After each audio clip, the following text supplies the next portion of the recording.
Hello guys! Welcome back sa ating channel. Ayan, marami pong salamat muna sa inyong lahat sa patuloy niyo pong pagtangkilik sa atin at dun sa mga bumabalik sa ating channel. Kung hindi pa po kayo nakasubscribe, don't forget to hit that subscribe button and also don't forget to hit that bell button. Ayan, at kung nakasubscribe naman po kayo, maraming pong salamat. Just click like button. I-share ko po sa inyo ay yung aking experience sa pagbubuhay ng mga halaman indoor. Kasi nga po, kinapos kami sa sunlight dito sa loob ng aming tahanan at wala akong enough light na makukuhanan talaga dito sa loob para makabuhay ako ng halaman. So, ano ba yung ginawa ko? Bakit na-maintain ko masisigla at buhay yung aking mga indoor plant? Or ito pa ang maganda, nag-experiment ako. Bumili ako ng pang-outdoor plant na nabuhay ko sa indoor. Ayun, na-excite na akong i-share sa inyo. Ano ba itong aking ginawa na napakadali lang naman at napaka-easy at napakabilis tumubo ng inyong mga halaman.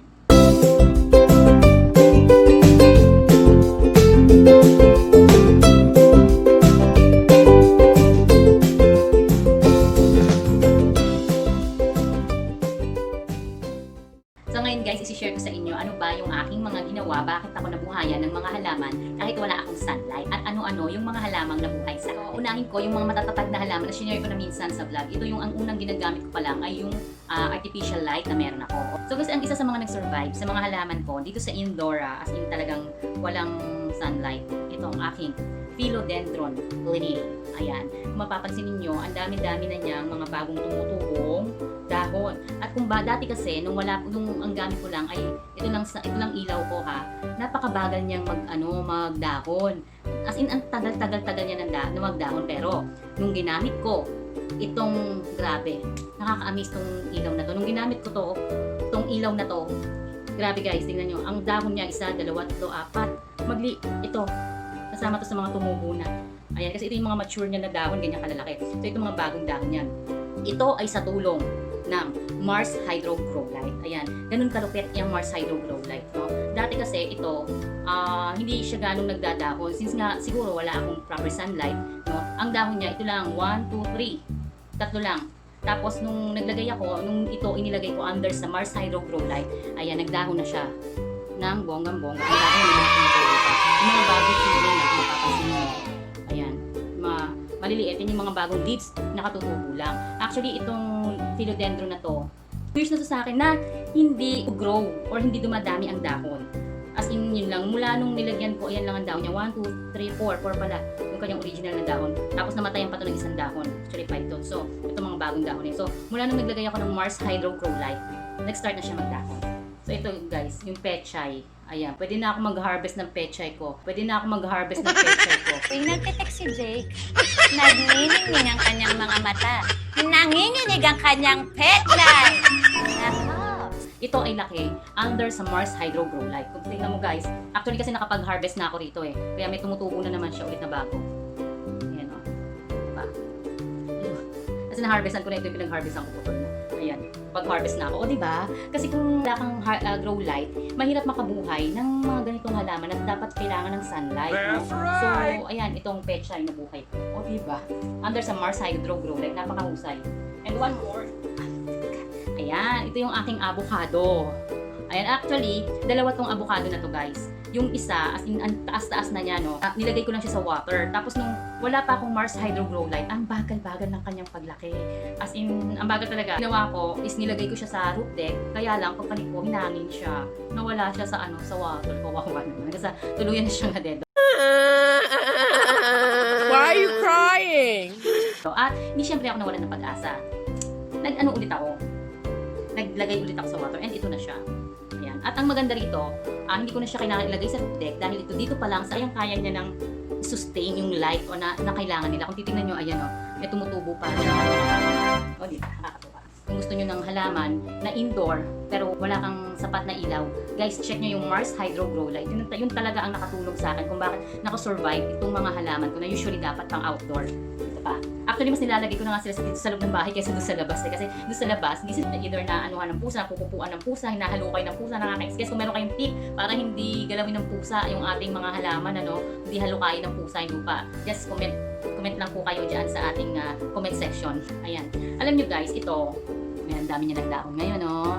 Hindi na ako bumibili ng halaman. Kasi napakamahal ngayon ng mga halaman. Kaya ang ginawa ko, yung mga dati kong mga halaman na kapag kunyari namatay sila, tinitignan ko yung ugat nila kung pwede pa silang itanim. Unfortunately, magaganda pa talaga yung kanilang mga ugat. Kagaya nito, alam niyo ba guys, as in wala na to, as in talagang walang dahon, wala na siya pag-asa sa buhay niya. Ganun siya. Pero, tingnan niyo naman guys, oh, ang dami na niyang dahon. Hindi ko nga alam na tutubuan na naman siya ng bagong ano dito. Ayun, kasi wala na talaga to, as in patay na talaga. Nung nilagay ko siya under Hydro Grow Light, napakalaki nang naitulong ng Mars Hydro Grow Light para mag-bloom siya ulit ng ganito kadami. At na-excite na ako na lumaki to. Sa mga nakaka-excite na inilagay ko under sa grow light ay ito. Ito siyang uri ng alocasia guys. Alam nyo ba na ito, wala tong kadahon-dahon, as in, ang meron lang dito, ito lang, yan lang siya. So, siyempre iba, ang akala nila patay na, so ang gagawin nila, itatapon nila. Ako hindi guys, dahil maganda pa yung ugat niya, yung root system niya, tinanim ko siya ulit. Kaya lang, ito na, nung itinanim ko siya, nung wala pa akong grow light, tagal niyan tumubo. Alam nyo guys, 3 or 4 months sa akin, itong halaman na to. Na ito lang ha, na wala siyang mga dahon. So, nawawalan na ako ng pag-asa kung tutubo pa siya ulit or hindi na. Pero, nung inilagay ko siya under some grow light, ayan na siya guys. So, biglang nagtubuan yung kanyang mga dahon. So, ibig sabihin na patunayan na kailangan niya ng talagang proper light. Kailangan niya ng talagang maliwanag na ilaw, no? Para mabuhay siya. And, ito na nga yun. At hindi na ako makapaghintay na lumaki at tumubo siya. Ito pa nga nakakatuwa kasi meron siya dito ay malayo yung distance nila. So, ibig sabihin, masigla yung loob nila. Kaya natutuwa ako. So, at ito ang maganda. Nilagay ko siya sa Vixa na lagayan. Kung titignan ninyo, guys, meron tong water sa loob. Ayun, para laging moist yung kanyang lupa. Kasi nga, since naging busy na ako, no, hindi ko na nahihirapan na akong mag-maintain yung pagdidilig araw-araw. Kasi nabibisi sa nakakalimutan ko. Ang good thing kasi dito sa bake sa pot na to, meron siyang straw. Makita niyo yung lubid na yun, yung sumisipsip ng water. Para kusa na siyang namomoist yung halaman na hindi mo kailangan magdilig. And malaki ang naitulong nitong bake sa na pot na to dito sa ating halaman na ito hanggang sa, tapos nadagdagan pa siya ng grow light. O kaya yan. So, tip number 2, bake sa aglaonema. Ayan. Itong aglaonema na to, ang propagation na itong ginawa ko rito. Hindi ko ine-expect na kung makikita ninyo, ayan, may mga tumutubo na naman siya. May tumutubo siya sa loob again. Ayan. So, hindi ko ine-expect na ito magso-survive din sa akin. Dahil ang aglaonema, bagamat okay sa kanya sa indoor, nagso-survive naman siya sa indoor. Kaya lang mapapansin ninyo, nagfo-fold yung kanyang mga dahon, tapos malinilaw yan. Tapos lalambot to. Kasi kulang na siya sa light. Kailangan mo talaga ng proper grow light sa iyong tahanan para makasurvive sa iyo ang aglaonema. Grabe na, excite ako guys. Ang dami kasing nabuhay na halaman. What else? Ayan. So ito, kaya ganito siya guys. Itong butterfly plant ko ay isa sa mga nag-survive na halaman under grow light. No? Kasi ito usually talaga pang outdoor to. Hindi siya pang indoor. Madadets siya kapag indoor siya. No? Makikita nyo, ayan, may bago siyang tumutubo. Nakakatuwa. Kasi hindi ko alam kung saan galing. Bigla na lang siyang tumubo dyan. No? Nilagay ko to under sa ating grow light. Kaya siya nakaganito kasi nyctinastic plant to. Ibig sabihin, tumutupi siya sa gabi, sa umaga, nakabukas siya. Yun, nyctinastic. Ayan ang tawag to. Ayan. Namang ating string of hearts. Ayan. Nabuhay din siya under grow lights kasi kailangan din ito ng proper sunlight. Pero kaya din naman ito talaga mabuhay indoor. Pero ang gandahan kasi kapag meron kang grow light is mabilis tumubo yung kanyang mga dahon. Ayan. Marami siyang mga baby na dahon kagaya nito. Ayan. Tapos yung sa dulo nito. Ayun kung makikita nyo. Ayan, yung mga bagong tumutubo. So, isa tong aking string of hearts ang nag-survive under dito sa grow light. Ayan. Dalawa na yung ganito niya. Kasi nung nakakuha ko to, wala siya nitong isa na to. Ngayon, ayan na siya. Dalawa na siya. So, igaganon ko siya para mas lumami pa siya. Diba? Ayan, aking string of hearts. Wandering Dew. Alam nyo guys, nung wala pa akong grow light talaga, meron lang ako yung light na nandito. Tsaka ito, nasa labas lang kasi dati. Wala, ang pinakadahon niya lang, hiningi ko lang to eh. Ito lang, ito. Siya, yan yung mga mature leaves niya lang. Ayan, ito lang. Yan, sila lang yon. Ngayon, ang napansin ko rito, nung nilagay ko siya, kinuha ko siya dun sa labas, kasi yung labas nga namin is walang proper sunlight, shaded pa rin kasi siya. Shaded, tapos hindi ko mapasok yung liwanag o yung liwanag mula sa sun. So, hindi siya nag-grow, as in andun lang siya, pero buhay naman siya. Kaya lang andun lang talaga siya, as in walang pag-unlad ng kanyang mga dahon. Pero nung nilagay ko siya under sa grow light, kasi tingnan nyo naman guys, dumami yung kanyang mga leaves. This is a wandering Dew. Yan, wandering Dew to. Dumami yung kanyang leaves. See? Ito mga bagong tubo na leaves na to. At ang dami pa tumutubo ulit sa loob. Natutuwa ako kasi ang dami talaga nito tumubo. Kasi ito na lang to as in, siya lang ang nandito tayo. Tapos hanggang dito lang yan. Tapos nagulat ako, ayan, nag-branch na siya ng ganyan. Ayan, wandering Dew. Ito naman ngayon, yung ating Colus o yung Mayana. Meron akong 4 na varieties ng Mayana. Actually, nagko-collect ako ng Mayana. Pero recently na lang ako nagko-collect. Nung nagkaroon ako ng grow light. So, isa sa mga benefits nito is kaya-kaya mong magbuhay kapag meron kang grow light, kaya-kaya mong magbuhay ng mga outdoor na halaman, yung mga pang-outdoor, kaya mong buhayin sa indoor. No? Kasi nasusustain niya yung light na kailangan mo. So, ito, yung aking, ayan ito pa, isang uri ng Colus, ayan. 1 month pa lang sa akin tong Colus na to eh. Ito yung bagong Colus. Yung ito 2 months na to sa akin. Kaya ganun na siya kalaki. Ito, 1 month pa lang siya. Kaya, pero nakakatuwa kasi, makikita mo dito, tutubuan na yung mga dahon niya. Dumadami yung kanyang dahon. Colus pa rin guys. So, ito yung dalang dito sa ilalim, makikita mo, pinagtutubuan na naman ng mga bago. Di ba nakakatuwa? Kung wala akong grow light, hindi ko mapapatubo tong mga to. Buti na lang may grow light ako. At meron akong Vexa na salamat sa Vexa, salamat sa pot na binigay ninyo. Hindi dahil sa binigyan nyo ako guys, kundi dahil sa talagang nakikita ko yung result, napakaganda ng result niya sa mga halaman ko. Unang-una hindi na ako nagdidiligan. No? Pangalawa, nasusustain niya yung moist ng lupa na kailangan ng plant. Kaya nagtutubuan siya, no? Nakakatuwa lang talaga guys. Ito yung halaman ko na natuyo doon sa taas. Nilagay ko natuyo yung dahon niya, nasira yung dahon. So, buhay pa yung kanyang bulb. Kaya ang ginawa ko, tinanim ko siya. Ayan, nakatanim siya dyan. Mapapansin mo wala pang dahon. Pero, guys, actually ito, tinubuan na to ng dahon. Accidentally, natabig ko. Umagsak yung buong pot. Umagsak siya, nabali yung dahon, kaya back to zero. Nakakainisan, no? Natabig ko siya. So, natanggal yung maliit na dahon na tumutubo sa kanya. Dalawa pa naman yun. Kaya, dyan ka lang, relax ka lang, kasi alam ko tutubo ka. Itong pot na to ay mula sa Vexa rin. Ayan, kung bakit siya blue, kasi nilagyan ko siya ng fertilizer. Ang nilagay kong fertilizer sa kanya yung Peters 0101 yata yung Peters. Kasi actually guys, hindi ako gano'n talaga nagpe-fertilizer ng lupa. Dahil ang ginagawa kong pinaka-fertilizer ko ay pinagtimplahan ng tsaa. Tsaka yung bark ng tsaa, inalo ko siya doon sa lupa, no? So, yun lang yung pinaka-fertilizer ko, yung hugas-bigas. Pagdating sa ibang mga fertilizer na chemical, wala ako ganong fertilizer, puro hugas-bigas. Tapos meron akong isang friend na nagsabi sa akin ugat ng kanyang mga halaman. Ayun, tutubo rin to with the help of our Vexa pot and Mars Hydro Grow Light. At one more thing pa pala guys. Ito hindi ko ina-expect na tutubo.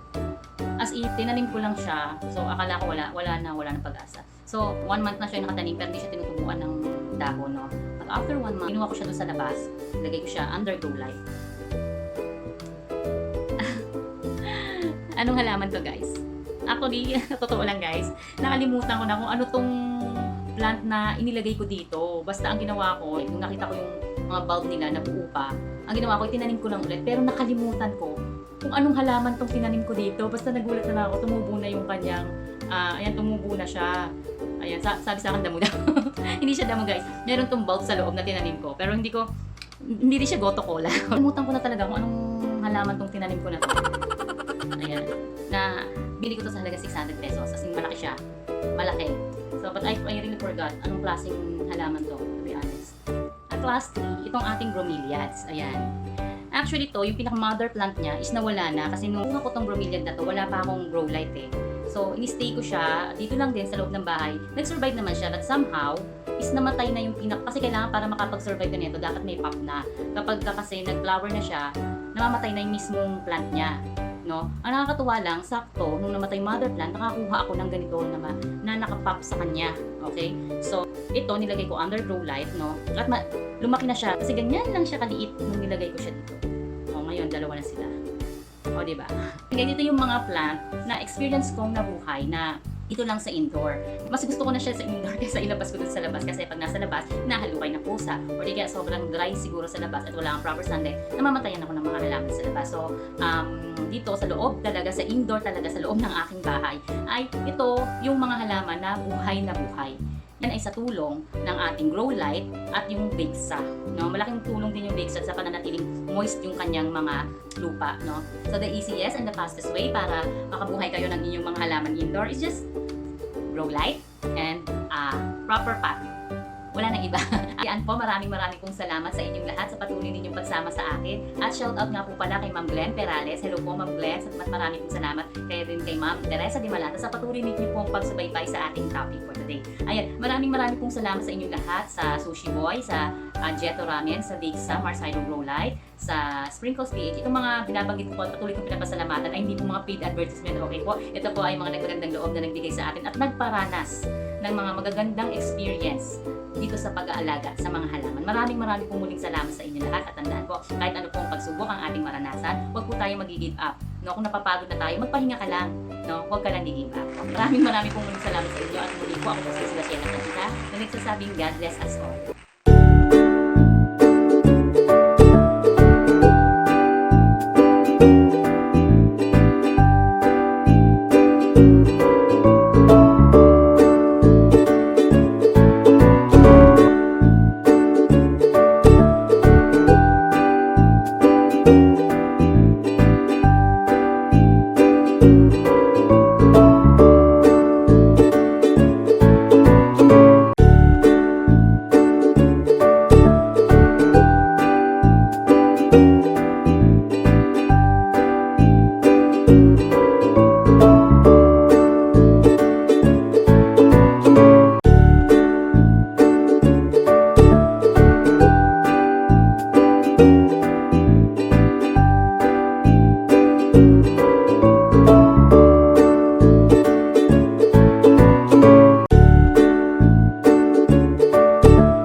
Dami na niyang mga